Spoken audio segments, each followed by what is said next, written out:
Hi, it's Geoff Boucher at the LA Times and at Hero Complex, the show. You're watching us today. We have a very good guest. We have Guillermo del Toro with us. We caught up with him down at Comic-Con right before he went to Hall H to present Pacific Rim. When Pacific Rim comes out next year, it's going to be his first movie since 2008, Hellboy 2. It's hard to believe. Nobody has a harder time believing that than Guillermo himself.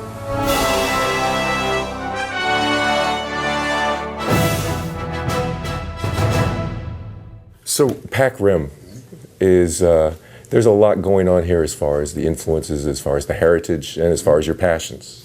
Yeah, I think the main word you mentioned that I relate to is heritage. Because we, when I heard the pitch originally, and the reason why I started developing the screenplay with Legendary is because I felt there was a chance to do something fresh, something new that at the same time was conscious of the heritage, but not a pastiche or an homage or a greatest hits of anything. And one of the first things I did is make it a point to not check any old movies or any other references, like start from scratch, you know, like, is that right? I mean, everybody involved in the movie is a big anime fan, is a big kaiju fan, so we all know the normal references, but we didn't want to constrain the movie to that. Mm-hmm. So we took it like, okay, what if this happened? Right. What if this was real? What would the robots be designed like? What would the kaijus be? And we approached it like that. That's terrific. Yeah. And now, not going back, making that conscious decision to not go back and look at things. Yeah. Is that because you could stumble into collage at that point, as opposed to maybe? I mean, I was watching some of the material the other day, and I was struck by the fact that there's a scene that reminds me of the War of the Gargantuas, which is one of my favorite kaiju movies, but it's not that. Yeah. And I didn't consult it, and I allowed the movie to have its own rhythm, its own ideas, and it's just I didn't want to get into either, oh my God, this series tried this, or because ultimately it's a whole subgenre. Yeah. Especially in Japan and in Asia, is the idea of the kaiju genre is a whole subgenre, and the idea of the giant robot is a whole subgenre. Yeah. And as a kid, I saw everything that all the kids in my generation saw on TV. As an adolescent and as an adult, I've seen every great work in that field, but I didn't want to go, oh, it's like that or it's like that. Sure. And then it's interesting to watch the footage to see the physics of it and the movement, the physicality of it, maybe a better way to say it. Talk about that a little bit, the rhythm of the language of these movies. Well, we worked very hard in, for example, with ILM, we worked very hard into talking about physics.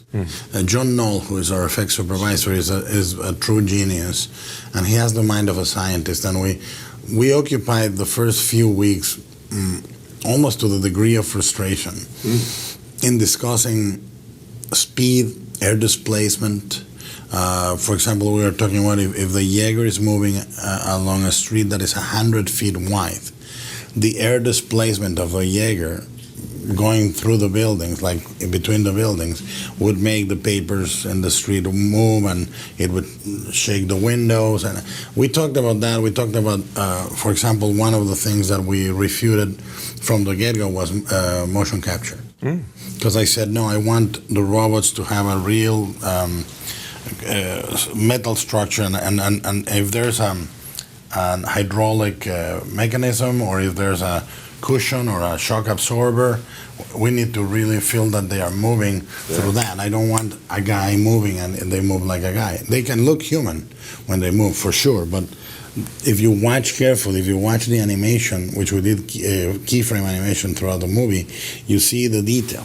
And the same with the monsters. The monsters, we started all over the map with designs. We started with really outlandish shapes and this, and then early in the process, I said, no, guys, let's start with a monster that a guy could wear in a kaiju movie, and then let's go crazy from there. But we need to keep the idea of a guy in a suit, and then you expand it and really make it count.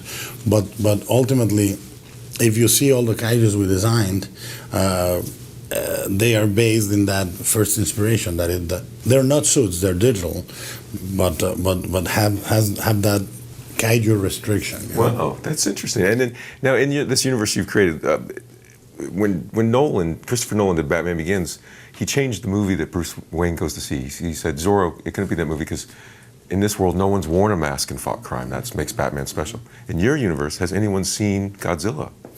Well, and the idea for this came from creating a sort of a euchronism. You know, we really wanted to say what would happen if this happened now. So yes, people would have seen those movies, but we don't reference them in the movie.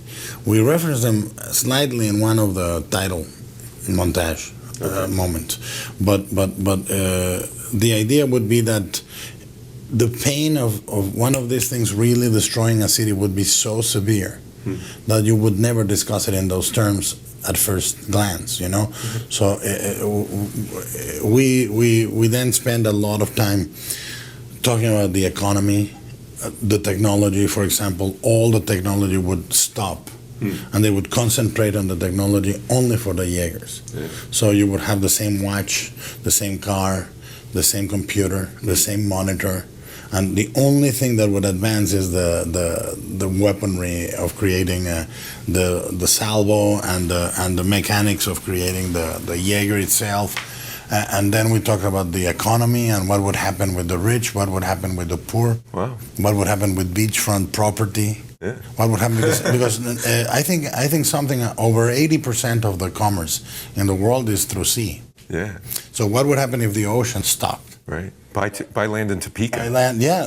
And then you say, okay, all of that, we tried to have it as a background. We didn't make it foreground, but we have it as a background. I remember how much I enjoyed when I was a kid seeing RoboCop and seeing the ads or seeing this and that and getting a sense of the world. Yeah. Like literally, I thought, they got it figured out. Right, just at the beginning, right? The rate that started. Yeah. And I'll buy that for $1. Yeah. And, you get a sense of a different socio-economic structure and a culture, you know? Yeah, and that it's unified and whole, you know, and that's one of the great successes of your films. I mean, Pan's Labyrinth, everything feels of a whole. Nothing feels, it's tone uniform in a helpful way as well. Yeah, I mean, I think that for good or worse, the only thing you buy when you hire a director for a studio or for any investor, you're getting somebody that has a world creation and a tone, right. Like, and that's it. Like, and he can be good technically here or good with actors, but really you're buying a vision and a tone, and I really think that's impossible to separate. I mean, the one thing I do is obsessively talk about this world as if it was real. So we talk about the pamphlets, the magazines, what would the graphics be, and literally we had guys designing just Jaeger graphics, like fuel here, electrical panel here, the wattage in the work areas, and I never do a close up. Like I literally. I do the same thing that I did on the troll market on Hellboy. Like the troll market was so beautiful that the mistake would be to fixate on every detail. Right. So I just go, no, let's just film it like a real place. And in the workspace with the Jaegers, we have amazing work safety signs about what would happen if you like crushing area, mind your step. Footfall time. Yeah. And I just photographed them in the background. Oh, that's great. And then, Legendary obviously has Godzilla in the works. Yeah. Does that affect your sensibility or expectation or approach to this in any way, just because of No, I love Godzilla. I mean, look, I when we got the movie, I really was aware of that, but I tried not to find out anything about Godzilla. Yeah. Thomas, the only time I got affected by Godzilla in this whole process is Thomas Toll, who really has become one of my best friends and a key figure in my life, because this movie truly happened at the right time in the right way for me. It's the best experience I've ever had. And he came in and he said, about a city. I won't say the city, but he said, "I hear you're planning to destroy that city." I go, "Yeah." He said, "Don't destroy this landmark." I said, "Why?" He says, "Because that's Godzilla's." I go, "All right, can I destroy this other landmark?" And he said, "Yeah, you can destroy Like one of your that." monsters licked a certain building. That's mine. Yeah. On the Thanksgiving table. He called dibs for Godzilla on a certain landmark, and that's the only time we got affected. The other time is I don't know anything and I don't ask anything. Yeah. Oh, I talk to you often enough and know enough about you that your creative life is never, it's ceaseless and persistent. But your film fans haven't seen a movie from you in a while. 4 years. How does that make you feel about this? Does that add to the expectation, or is there a sense of kind of relief yet, or? I don't know. I mean, I've been busy doing other stuff I think that all in all, I think that I don't know if it's me trying to find a shape into my life or if it really helped me. But the way I look at the last 4 years is everything in the last 4 years prepared me to do Pac Rim. Wow. Let me put it this way. I prepped 2 of the biggest projects I've ever prepped: The Hobbit and Mountains. Yeah. So, with the same line producer. My executive producer, Callum Green. We prepped thoroughly, so I was super lean on solutions. I was absolutely ready for big scale, military style planning. Pac Rim, one of the things that I'm the proudest is that we achieved the size, the spectacle, the artistry, but we also delivered the movie under schedule and under budget. Wow, congratulations. And I was really, because after prepping those 2 movies that were gigantic, I was literally so fluid in that. So that's one thing. The other one is by serendipity or not, I started immersing myself in animation through DreamWorks, and there was a lot of the language that I learned in animation, not in plates, which I've done all my life. I've done digital effects and optical effects from the start. But there was a lot of stuff that I started learning about directing animation, blah, blah, that came super handy in dealing with ILM and in directing specific plates in Pacific Rim that were nuanced, little nuances in pantomime and actor directing and animation. And ultimately, also in prepping Mountains of Madness, we made contact with ILM. We became enmeshed with ILM, with John Knoll particularly, and when the time came to do Pac Rim, we had a great relationship. And finally, what is really astonishing to me is the entire art room we had for Mountains of Madness, that entire art room, plus a lot more, but that entire art room was able to translate directly, literally in a few days, into Pac Rim. Wow. And so I had the same guys in the same art room.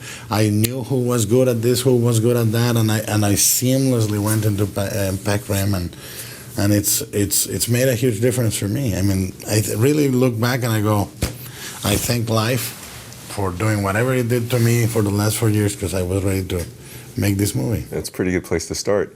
Well, one last question for you. Every stage of our life, we have a new challenge, we have a new opportunity when it comes to our art, our expression, our work, career, anything. For you, what do you see as your biggest challenge right now? What is the thing ahead of you that is making you better next? I think I really want to be able to go back and do a smaller format movie as soon as I can. I'm aching to do that. I'm not sure I'll be able to, because you cannot dictate who finances what at what time. Sure. But the challenge for me is I keep producing smaller movies, but I want to go back and direct a small movie as soon as I can, because I don't want to get used to doing just big movies, especially after a movie this size. I really want to go back and do something completely twisted and small. Is that because of the language challenges? No, because it gives you a different experience. It really is.